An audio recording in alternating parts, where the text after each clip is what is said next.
brakes on a 2019 Transit, the 350, the high top one. I work on commercial vehicles, that's that extra. So real quick, just to show you, this is the way to do a proper brake change. I know a lot of people do, will just swap out the pads, you know, flip up the calipers thing, but the most important thing a lot of people don't do is you gotta grease up the caliper slide pins.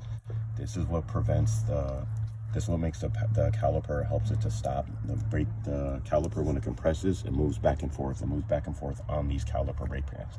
A lot of people will just slap new pads and not clean that at all. But look, this is a top caliper brake pin. The slide pin, look at it. So right now, all this stuff is hard and gunky. And if you put it in there, see how it's hard? This one I already did. I already took it off. That's how it's supposed to move. But you see how this is? It gets stuck. So if I put it back in there like this, it'll stop. But after a while, it's going to cause premature failure on this. It's going to cause the brake pads to, you'll see one side of it will be, it won't be even. Like this is pretty even. See where the brake pads are? Sometimes if you see the brake pad where it's high on this side and low on that side, it's because this thing failed. Or not failed, but it wasn't clean. Something happened with this. So I'm gonna clean this up real quick, and then I guess I could show you. Basically, just hit it with some of this, just any brake cleaner. Just brake cleaner and a rag. And if it's really gunked on there, set it down. Set it down up here. Can't set it down. Wow. If it's really jacked up, just hit it with a wire brush. Let me see. I can't do it. But yeah, if it's really bad, just hit it with a wire brush. This one's not that bad. I think it's only got 40,000 miles on it.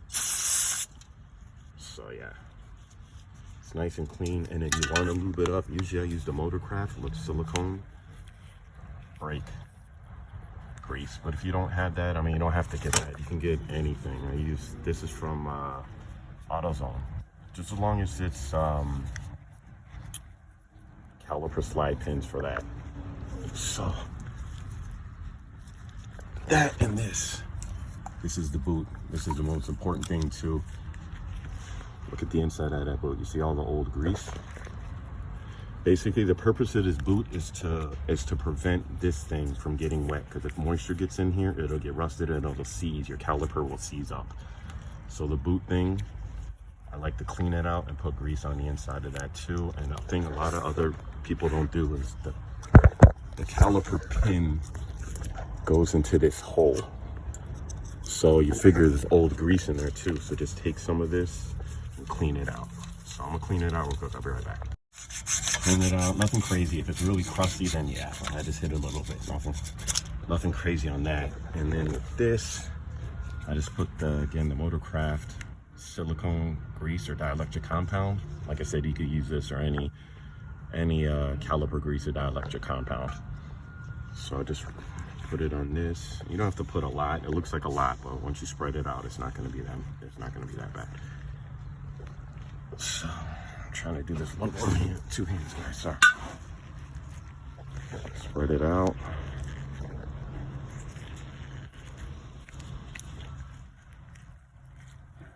Put it on the ends too. And you want to go all the way down to the bottom part here, because that's where the caliper boot is going to seat over, so you don't want any water or anything get in here at all. And then here's the actual boot. Me personally, I like to put a little bit on this rubber end right here. This little part right here, this little lip thing actually seats into here, the top of the caliper bracket. So I just like to seal it just in case when it rains or water splashes up, it won't actually get in there. So I put it here, seat it here in the caliper bracket, like so. Just make sure it's flush in there, like that. See, there's a bunch of gunk on the outside, but let's clean it up when I'm done. And then you just take this caliper slide pin, put it in there like that, and then look. When it snaps in, see the difference now? It's nice and lubed up. That's how it's supposed to be. And then also another thing a lot of people don't do is the caliper, the piston seals. That rubber boot around the piston, you want to put the same caliper grease, that one, or the motocraft. You want a motocraft, sorry. You want to put it on the outside of that because you figure this thing dries out from all the heat, and then just from moving back from the heat from the rotors and the car and just in general. So you want to put a little bit, doesn't have to be a lot, to seal the outside of it because you want to keep it moist. It helps to prevent water from getting in.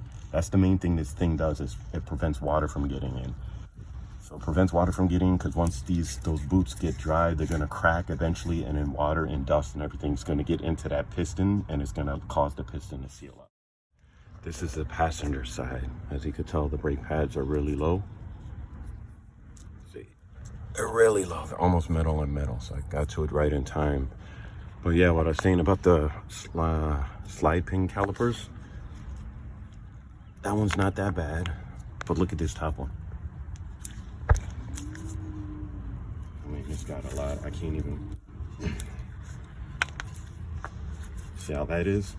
Now, if I just slap pads on again, the next time I try to change brakes, there's a good chance that the brakes are going to be messed up, or the caliper could be messed up. It's just a good idea to change it. And as far as the caliper itself, see, that's the piston caliper boot. I don't know if you can see, but see how that crusty stuff is? That's all from the brake dust and the heat. So you don't want that thing to crack. So that's why you put the caliper grease on the outside of it. Once you compress the piston, it's to protect it. So when it does come out the next time like that, any type of moisture or that stuff right there, it'll prevent it from going in there and prevent that from cracking in the future. So thank you.